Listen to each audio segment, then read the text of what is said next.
Assalamualaikum warahmatullahi wabarakatuh. Perkenalkan, kami dari kelompok 8 akan mempresentasikan hasil diskusi tentang modal teks ulasan buku.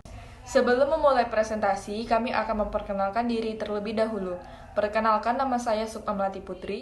Baiklah, kami akan memulai presentasi kami. Yang pertama, ada model teks ulasan buku. Berikut ini merupakan salah satu contoh model teks ulasan buku dengan judul Mencegah Bahaya Penyalahgunaan Narkoba Melalui Pendidikan Budaya dan Karakter Bangsa. Penulis Suyadi, penerbit Andi Yogyakarta pada tahun 2013 dengan tebal buku 178 halaman ditambah 10 halaman prakarta dan daftar isi. Pertama, buku ini ditulis oleh Suyadi, seorang akademisi muda yang banyak bergiat di dunia pendidikan dengan menjadi staf pengajar di beberapa universitas di Yogyakarta. Di usianya yang masih tergolong muda, penulis yang biasa dijuluki pendekar pena ini bahkan telah menulis lebih dari 40 judul buku, baik yang sudah terbit maupun sedang diproses. Kedua, buku ini sendiri merupakan pengembangan dari hasil penelitian penyalahgunaan narkoba oleh remaja di Yogyakarta. Buku ini sangat berguna dan perlu dimiliki oleh para pengampu pendidikan, bukan hanya dari kekayaan data, tapi karena solusi nyata yang ditawarkan. Ketiga, buku ini memaparkan data dan fakta seputar penyalahgunaan narkoba di kalangan remaja. Melalui sebuah penelitian lapangan, Suyadi berhasil menemukan lorong-lorong gelap tempat berlangsungnya praktik penyalahgunaan narkoba oleh kalangan pelajar. Dari penelitian itu pula, Suyadi banyak menangkap paradoks penyalahgunaan narkoba oleh kalangan pelajar maupun siswa menengah. Assalamualaikum warahmatullahi wabarakatuh. Nama saya Taufik Nurrohim. Saya akan melanjutkan penjelasan dari Sukma. 4. Satu di antara paradoks itu ialah rentannya kalangan remaja atau siswa terperangkap ke dalam penyalahgunaan narkoba. Pada satu sisi, padahal negara kita adalah negara yang religius serta pendidikan nasionalis kita mengajarkan karakter Pancasialis. Gejala inilah yang menjadi dorongan utama bagi Suyadi untuk melakukan penelitian saintifik mengenai pola persebaran penyakit narkoba di kalangan remaja atau siswa. 5. Dengan metodologi penelitian yang terukur serta analisis teoretik yang mendalam, Suyadi menemukan 3 fakta tentang penyalahgunaan narkoba di kalangan remaja di Yogyakarta. Ketiga fakta itu berkenaan dengan tingginya penyalahgunaan narkoba di kalangan pelajar, permisifnya guru dan agresifnya polisi, serta kurang efektifnya penyuluhan narkoba di sekolah. 6. Banyak sekali keunggulan yang terkandung dalam buku ini. Di antaranya, buku ini ditulis berdasarkan penelitian dengan metodologi saintifik. Karena berdasarkan penelitian, yang dituliskan bukan sekedar opini penulis, melainkan data nyata dan faktual. Selain itu, buku ini juga memberikan informasi secara terperinci dengan disertai ilustrasi, sehingga mudah ditangkap dan mengesankan, serta memberi penyalahgunaan narkoba. 7. Akan tetapi, buku ini juga memiliki kelemahan. Satu ganjalan pertama dalam membaca buku ini ialah adanya tulisan melingkar berbentuk stempel, berbunyi SMA, MA, SMK. Tentunya, buku ini berkesan seperti buku untuk pembelajaran sekolah. Padahal buku ini bukanlah untuk pedoman yang perlu diajarkan kepada siswa. 8. Buku ini tampaknya lebih tepat dan bermanfaat bagi para pengampu pendidikan, misalnya pemerintah sebagai pengelola sekolah, guru atau pendidik, dan orang tua, untuk dijadikan sebagai acuan membuat suatu kebijakan pendidikan. Berbeda dengan buku ini, buku yang berjudul Remaja dan Bahaya Narkoba untuk Sekolah Lanjutan Atas, karya Abdul Razak dan Wahdi Sayuti, ditujukan bagi pelajar dan pembaca remaja. Jika buku yang ditulis pertama menitik beratkan pada praktik penyalahgunaan narkoba, buku yang disebut belakangan membahas berbagai hal yang berkaitan dengan definisi narkoba, jenis-jenisnya, dan bahaya, serta sanksi bagi para pemakai, pengedar, dan pembuatnya.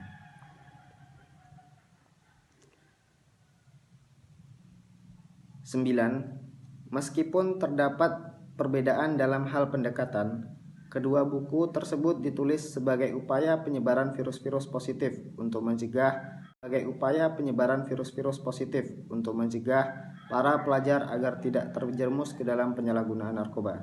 10. Buku mencegah bahaya penyalahgunaan narkoba melalui pendidikan budaya dan karakter bangsa sangat berguna, khususnya bagi para pengampu pendidikan dan pembuat kebijakan sekolah. Informasi terperinci tentang fakta penyalahgunaan narkoba di kalangan remaja atau pelajar dapat dijadikan landasan dalam berupaya untuk memerangi penyalahgunaan narkoba di sekolah-sekolah. Nama saya Muhammad Rapli.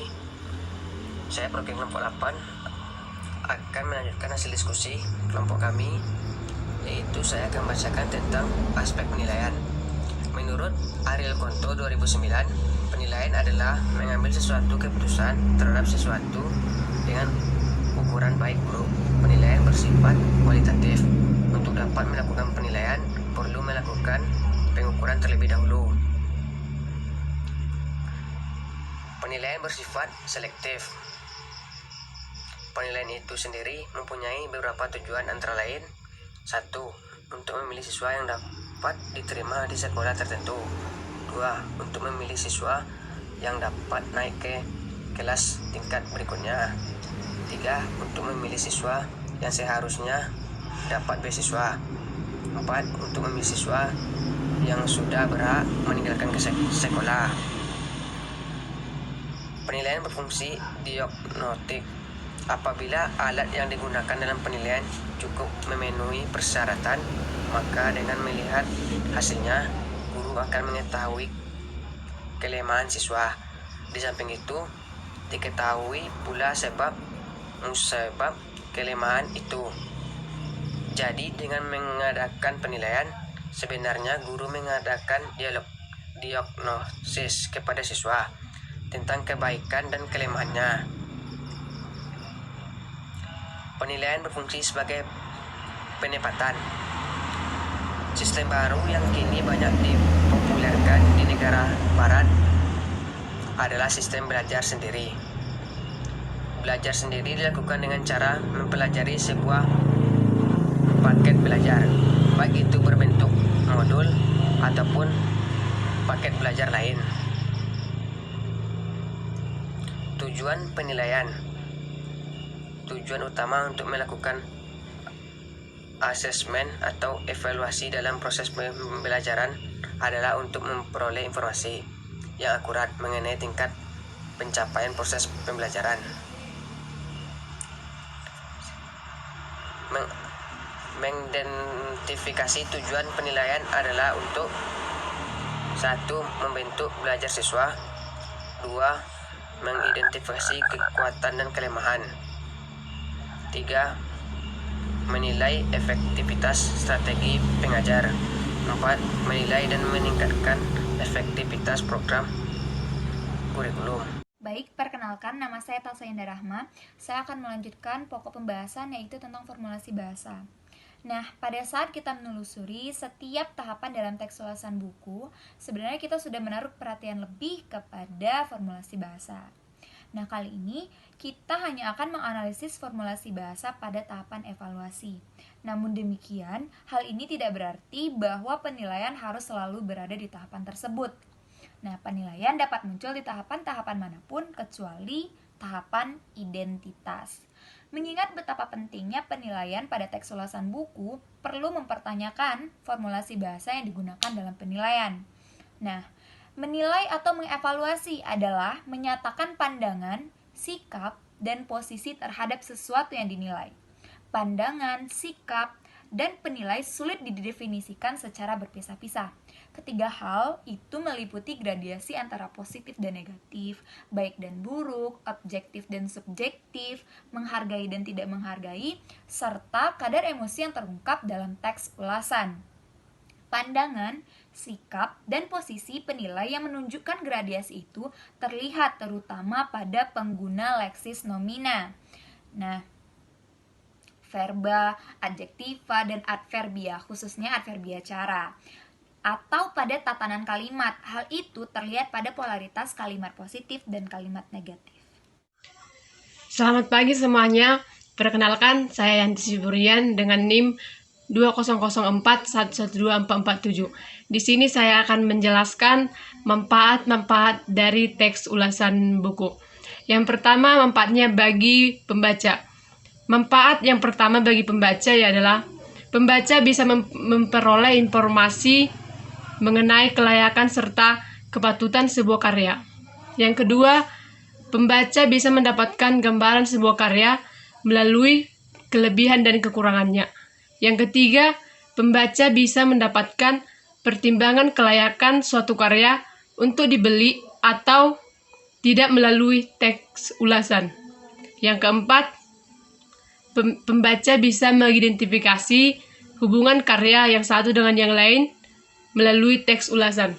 Yang kedua, bagi penulis. Yang pertama, melatih penulis untuk bersikap kritis, tajam, jujur, objektif, dan juga cerdiklah dalam menulis resensi. Yang kedua, melatih seseorang penulis untuk jeli melihat kelebihan dan kekurangan sebuah karya. Assalamualaikum warahmatullahi wabarakatuh. Perkenalkan, nama saya Firano. Saya akan menjelaskan manfaat teks ulasan buku bagi penulis. 3. Melatih kepekaan sosial penulis, karena teks ulasan yang baik adalah yang mampu mengajak pembaca dan merenungkan serta mendiskusikan masalah yang ada dalam suatu karya berkaitan dengan kehidupan sosial. 4. Penulis secara tidak sadar dapat meningkatkan keahliannya dalam menulis. C. Bagi pencipta karya. 1. Teks ulasan yang baik berisi kritik dan berkepihakan penulis terhadap suatu karya. Kritik sesungguhnya sangat baik bagi penciptaan karya, karena dengan kritik ia lebih bisa memahami kelebihan karyanya sehingga semakin ditingkatkan pada penciptaan karya berikutnya. Selain itu, kekurangan yang disajikan dalam kritik juga bisa menjadikan bahan pertimbangan untuk diperbaiki pada karya yang ia ciptakan di masa yang akan datang. 2. Teks ulasan juga bermanfaat sebagai promosi bagi karya seorang pencipta agar lebih dikenal masyarakat. 3. Mengetahui kekurangan dan kelebihan karya sehingga dapat memperbaikinya. Demikian presentasi dari kelompok 8. Apabila terdapat kesalahan kata maupun bahasa, mohon dimaafkan. Wabillahi taufiq wal hidayah. Wassalamualaikum warahmatullahi wabarakatuh.